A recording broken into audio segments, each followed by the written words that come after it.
Our next topic is catalysis. നമുക്ക് എന്താണ് catalyst എന്നുള്ളത് നമ്മൾ already ചെറിയ ക്ലാസ്സുകളിൽ പഠിച്ചിട്ടുള്ളതാണ്. Catalysts are the substances which alter the rate of a chemical reaction without undergoing a chemical change by themselves after the reaction. അതായത് ഒരു catalyst chemical reactionന്റെ റേറ്റിനെ alter ചെയ്യും. റിയാക്ഷന് ശേഷവും ആ കാറ്റലിസ്റ്റിന്റെ കെമിക്കൽ നേച്ചറിന് വ്യത്യാസമൊന്നും വരുന്നില്ല. ഇനി എക്സാമ്പിൾസും നമ്മൾ ചെറിയ ക്ലാസ്സുകളിൽ തൊട്ട് പഠിച്ചിട്ടുള്ളതാണ്. One of the example is Haber process. Haber പ്രോസസ്സിൽ നൈട്രജനും ഹൈഡ്രജനും കമ്പൈൻ ചെയ്ത് അമോണിയ ഉണ്ടാവുന്ന പ്രോസസ്സിൽ അയൺ ആണ് നമ്മൾ കാറ്റലിസ്റ്റ് ആയിട്ട് ഉപയോഗിക്കുന്നത്. Another example is decomposition of potassium chlorate. Potassium chlorate decompose ചെയ്ത് പൊട്ടാഷ്യം ക്ലോറൈഡും ഓക്സിജനും ആവുന്ന റിയാക്ഷനിൽ നമ്മൾ മാംഗനീസ് ഡയോക്സൈഡ് ആണ് കാറ്റലിസ്റ്റ് ആയിട്ട് ഉപയോഗിക്കുന്നത്. ഇനി ഈ കാറ്റലിസ്റ്റ് ഉപയോഗിച്ച് ഒരു കെമിക്കൽ റിയാക്ഷന്റെ റേറ്റ് ചേഞ്ച് ചെയ്യുന്ന ഫിനോമിനനെ നമ്മൾ വിളിക്കുന്ന പേരാണ് കാറ്റാലിസിസ്. നമ്മൾ ഡെഫിനിഷൻ പറഞ്ഞു കഴിഞ്ഞപ്പോൾ പറഞ്ഞു catalyst can alter the rate of a chemical reaction, right? അപ്പോൾ ഒരു കാറ്റലിസ്റ്റിന് കെമിക്കൽ റിയാക്ഷന്റെ റേറ്റിനെ ഓൾട്ടർ ചെയ്യാൻ പറ്റും. ഒന്നെങ്കിൽ അതിന് കെമിക്കൽ റിയാക്ഷന്റെ റേറ്റിനെ ഇൻക്രീസ് ചെയ്യാനായിട്ട് സാധിക്കും, അല്ലെങ്കിൽ അതിന് കെമിക്കൽ റിയാക്ഷന്റെ റേറ്റിനെ ഡിക്രീസ് ചെയ്യാനായിട്ട് സാധിക്കും. അതുകൊണ്ട് തന്നെ catalyst R of two types, positive catalyst and negative catalyst. നമ്മൾ സാധാരണഗതിയിൽ കാറ്റലിസ്റ്റിനെ കുറിച്ച് പറയുമ്പോൾ എല്ലാം പോസിറ്റീവ് കാറ്റലിസ്റ്റിനെ കുറിച്ചാണ് പറയാറ്. നെഗറ്റീവ് കാറ്റലിസ്റ്റിന്റെ എക്സാമ്പിൾസ് നമ്മൾ അങ്ങനെ പൊതുവെ നോട്ട് ചെയ്യാറില്ല. So positive catalysts are the catalysts which can increase the rate of a chemical reaction. നേരത്തെ പറഞ്ഞ എക്സാമ്പിൾസ്, അതായത് ഹേബർ പ്രോസസ്സിൽ അയൺ കാറ്റലിസ്റ്റ് ആയിട്ട് ഉപയോഗിക്കുന്നു, അല്ലെങ്കിൽ ഡികമ്പോസിഷൻ ഓഫ് പൊട്ടാഷ്യം ക്ലോറേറ്റിൽ മാംഗനീസ് ഡയോക്സൈഡ് കാറ്റലിസ്റ്റ് ആയിട്ട് ഉപയോഗിക്കുന്നു, അതുമല്ലെങ്കിൽ oxidation of sulphur dioxide to sulphur ട്രയോക്സൈഡിൽ നമ്മൾ വനേഡിയം പെൻഡോക്സൈഡ് കാറ്റലിസ്റ്റ് ആയിട്ട് ഉപയോഗിക്കുന്നു. ഇവിടെ കാറ്റലിസ്റ്റ് എന്താണ് ചെയ്തത്? റേറ്റ് ഓഫ് ദ റിയാക്ഷനെ ഇൻക്രീസ് ചെയ്യുന്നു. അതുകൊണ്ട് ഈ എക്സാമ്പിൾസ് എല്ലാം പോസിറ്റീവ് കാറ്റലിസ്റ്റിന് എക്സാമ്പിൾ ആണ്, അല്ലെങ്കിൽ പോസിറ്റീവ് കാറ്റാലിസിസിന് എക്സാമ്പിൾസ് ആണ്. ഇനി നെഗറ്റീവ് കാറ്റലിസ്റ്റിന്റെ ഒരു എക്സാമ്പിൾ നോക്കാം. നെഗറ്റീവ് കാറ്റലിസ്റ്റിന്റെ എക്സാമ്പിളിൽ നമ്മൾ ഡികമ്പോസിഷൻ ഓഫ് ഹൈഡ്രജൻ പെറോക്സൈഡിനെ റിട്ടാർഡ് ചെയ്യാൻ വേണ്ടിയിട്ട്, സ്ലോ ഡൗൺ ചെയ്യാൻ വേണ്ടിയിട്ട് കാറ്റലിസ്റ്റ് ആയിട്ട് ഉപയോഗിക്കുന്നത് അസറ്റാനിലൈഡ് അല്ലെങ്കിൽ ഫോസ്ഫോറിക് ആസിഡ് ആണ്. ഓക്കെ, ഇവിടെ ഫോസ്ഫോറിക് ആസിഡ് അല്ലെങ്കിൽ acetanilide decomposition of hydrogen peroxide to water and oxygen എന്ന റിയാക്ഷനെ സ്ലോ ഡൗൺ ചെയ്യാൻ വേണ്ടിയിട്ടാണ് ഉപയോഗിക്കുന്നത്. So acetanilide or phosphoric acid is an example of negative catalyst, and a negative catalyst is the one which is used to slow down or retard the rate of chemical reaction. Next is promoters and poisons. ഈ രണ്ട് സബ്സ്റ്റൻസും ഒരു chemical റിയാക്ഷനിൽ കാറ്റലിസ്റ്റിന്റെ കൂടെ ആവശ്യമുണ്ടെങ്കിൽ add ചെയ്യുന്ന substances ആണ്.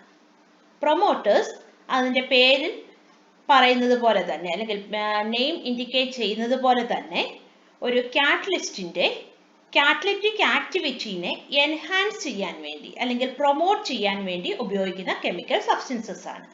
അതേസമയം poisons അല്ലെങ്കിൽ inhibitors decreases the activity of A catalyst. ഇനി പ്രൊമോട്ടറിന്റെ എക്സാമ്പിൾ നോക്കാം. ഹേബർ പ്രോസസ്സിൽ നമ്മൾ കാറ്റലിസ്റ്റ് ആയിട്ട് ഉപയോഗിക്കുന്നത് അയൺ ആണ്. ഈ അയൺ എന്ന കാറ്റലിസ്റ്റിന്റെ കാറ്റലിറ്റിക് ആക്ടിവിറ്റിനെ ഇൻക്രീസ് ചെയ്യാൻ വേണ്ടി പ്രൊമോട്ടർ ആയിട്ടാണ് നമ്മൾ മോളിബ്ഡിനം ഉപയോഗിക്കുന്നത്. ഇനി ഇൻഹിബിറ്റർ അല്ലെങ്കിൽ പോയിസൺ ഉപയോഗിക്കുന്ന ഒരു കേസ് നോക്കാം. അതിന് എക്സാമ്പിൾ ആണ് റോസൻമണ്ട് reduction.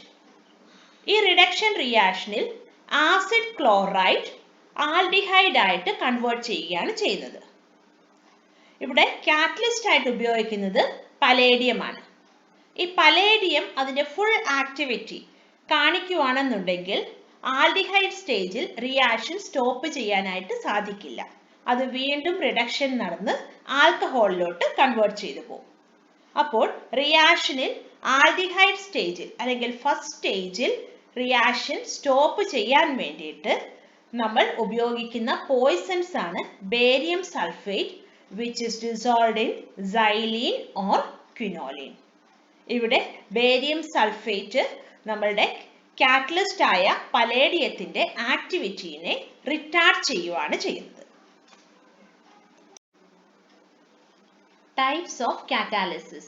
There are two types of catalysis, homogeneous catalysis and heterogeneous catalysis. In homogeneous catalysis, the reactants and the catalyst are in the same phase or physical state. അതായത് റിയാക്ടൻസും കാറ്റലിസ്റ്റും ഒരേ physical സ്റ്റേറ്റിലായിരിക്കും. Reactants liquid ആണെന്നുണ്ടെങ്കിൽ കാറ്റലിസ്റ്റും liquid സ്റ്റേറ്റിലായിരിക്കും. Reactants gaseous സ്റ്റേറ്റിലാണെങ്കിൽ കാറ്റലിസ്റ്റും gaseous സ്റ്റേറ്റിൽ തന്നെ ആയിരിക്കും. ഹെട്രോജീനിയസ് കാറ്റാലിസിസിൽ reactants and catalyst will be in different phases or physical states. ഇനി എക്സാമ്പിൾ നോക്കാം. Oxidation of sulfur dioxide to sulfur trioxide in presence of nitrogen oxide. ഇവിടെ റിയാക്ടൻസ് രണ്ടും ഗേഷ്യസ് സ്റ്റേറ്റിലാണ്. കാറ്റലിസ്റ്റ് ആയ നൈട്രജൻ ഓക്സൈഡും ഗേഷ്യസ് സ്റ്റേറ്റിലാണ്. So it's an example of homogeneous catalysis. Another example is acid catalyzed hydrolysis of methyl acetate. ഇവിടെ reactant methyl acetate catalyst ആയ hydrochloric ആസിഡും same physical സ്റ്റേറ്റിലാണ്, രണ്ടും ലിക്വിഡ് ആണ്. ഇനി ഹെട്രോജീനിയസ് കാറ്റാലിസിസിന് ഒരു എക്സാമ്പിൾ നോക്കാം.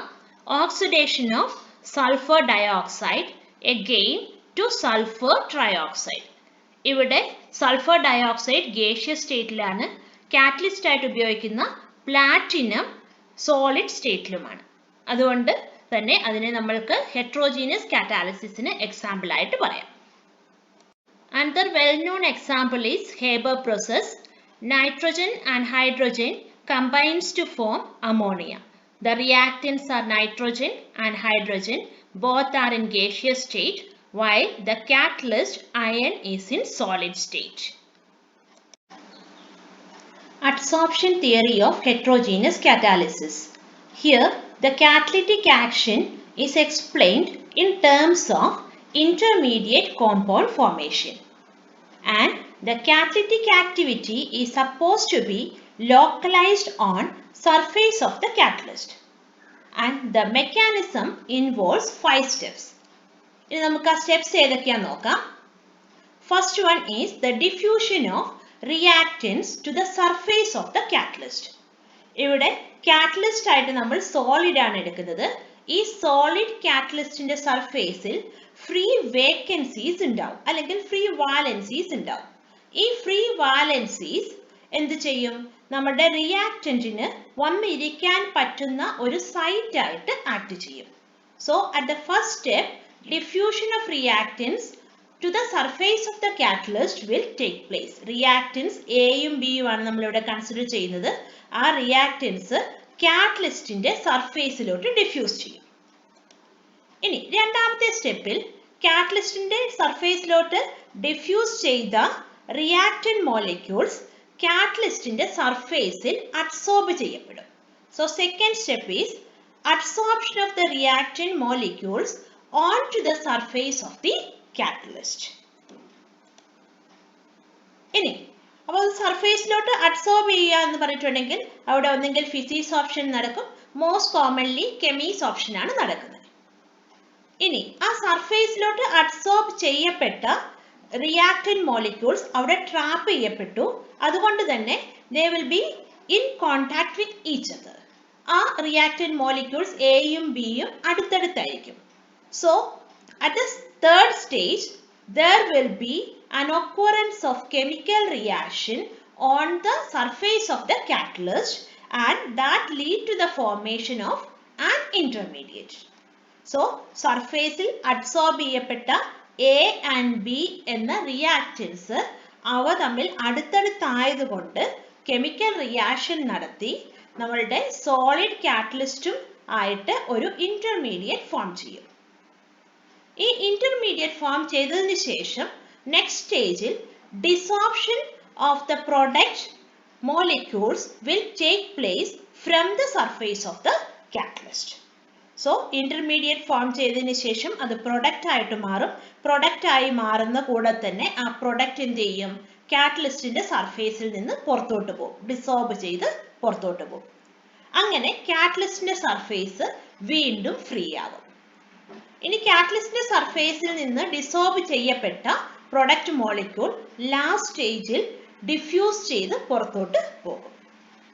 സോ 5 സ്റ്റേജിലാണ് കാറ്റലിറ്റിക് റിയാക്ഷൻ നടക്കുന്നത്. ആദ്യത്തെ സ്റ്റേജിൽ diffusion of the reactants will take place on to the surface of the catalyst. ആദ്യം റിയാക്റ്റൻസ് സർഫേസിലോട്ട് വന്ന് ഡിഫ്യൂസ് ചെയ്ത് വന്നിരിക്കും.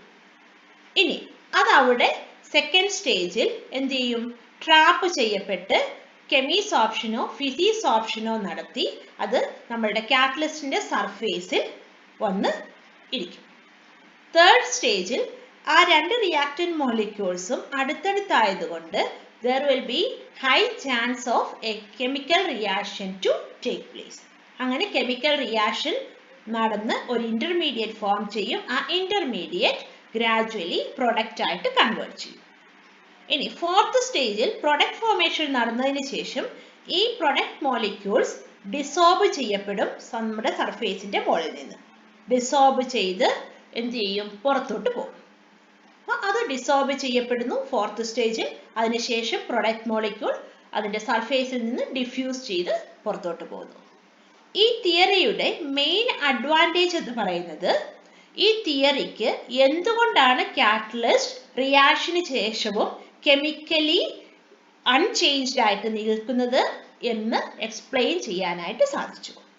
അതേപോലെ തന്നെ എന്തുകൊണ്ടാണ് സ്മോളർ ക്വാണ്ടിറ്റീസ് ഓഫ് കാറ്റലിസ്റ്റിന് വളരെയധികം റിയാക്ഷൻ ക്യാരി ഔട്ട് ചെയ്യാനായിട്ട് സാധിക്കുന്നത് എന്നതിനെ കുറിച്ചും ഒരു എക്സ്പ്ലനേഷൻ കൊടുക്കാനായിട്ട് സാധിച്ചു. ഇനി ആദ്യത്തെ പോയിന്റ് നമുക്ക് നോക്കാം.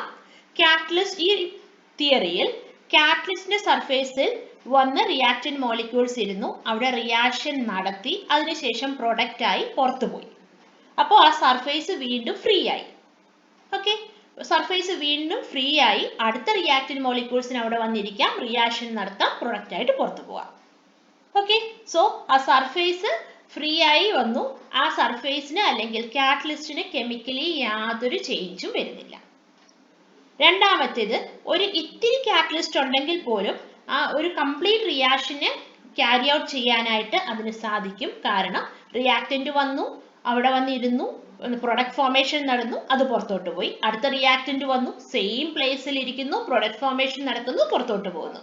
കുറച്ച് ക്വാണ്ടിറ്റി ഉണ്ടെങ്കിൽ തന്നെ നമുക്ക് ഒരു ലാർജ് റിയാക്ഷൻ കംപ്ലീറ്റ് ചെയ്യാനായിട്ട് സാധിക്കും. Two important features of solid catalysts. First one is activity. Activity is the ability of a catalyst to accelerate the rate of chemical reaction. ഒരു കെമിക്കൽ റിയാക്ഷനെ ആക്സിലറേറ്റ് ചെയ്യാനായിട്ടുള്ള കാറ്റലിസ്റ്റിന്റെ എബിലിറ്റിനെയാണ് നമ്മൾ ആക്ടിവിറ്റി എന്ന് പറയുന്നത്. ഈ എബിലിറ്റി ഡിപ്പെൻഡ് ചെയ്യുന്നത് നമ്മുടെ സോളിഡ് കാറ്റലിസ്റ്റും റിയാക്റ്റന്റും തമ്മിലുള്ള കെമീസ് ഓപ്ഷന്റെ എക്സ്റ്റെന്റിനെയാണ്. ഈ കെമീസ് ഓപ്ഷൻ അത്യാവശ്യം സ്ട്രോങ് ആയിരിക്കണം. എന്തുകൊണ്ടാണ്? നമ്മുടെ റിയാക്റ്റൻസ് കാറ്റലിസ്റ്റിന്റെ മുകളിൽ അബ്സോർബ് ചെയ്തിരിക്കണം, എന്നാൽ മാത്രമേ കാറ്റലിസ്റ്റിനെ അത് ആക്ടിവേറ്റ് ചെയ്യുള്ളൂ. പക്ഷേ കെമീസ് ഓപ്ഷൻ വളരെ സ്ട്രോങ് ആയി പോവുകയാണെങ്കിൽ എന്ത് സംഭവിക്കും? റിയാക്റ്റന്റ് മോളിക്യൂൾസ് കാറ്റലിസ്റ്റിന്റെ മുകളിൽ ട്രാപ്പ് ചെയ്യപ്പെടും. അത് അവിടെ ഇമ്മൊബിലൈസ്ഡ് ആയിട്ട് അനങ്ങാൻ പറ്റാത്ത വിധത്തിൽ അവിടെ ഇരുന്ന് പോകും. അങ്ങനെ വന്നു കഴിഞ്ഞ് കഴിയുമ്പോൾ പ്രൊഡക്റ്റ് ഫോർമേഷൻ നടന്നാലും പ്രൊഡക്റ്റിന് പുറത്തോട്ട് പോകാൻ പറ്റില്ല. ഈ പ്രൊഡക്റ്റ് പുറത്തോട്ട് പോയാലേ അടുത്ത റിയാക്റ്റൻസിന് എവിടെ വന്നിരിക്കാൻ പറ്റുള്ളൂ? സർഫേസിന്റെ മുകളിൽ വന്ന് ഇരിക്കാൻ പറ്റുള്ളൂ. So, activity of a catalyst depends upon the strength of Chemie's option to a larger extent.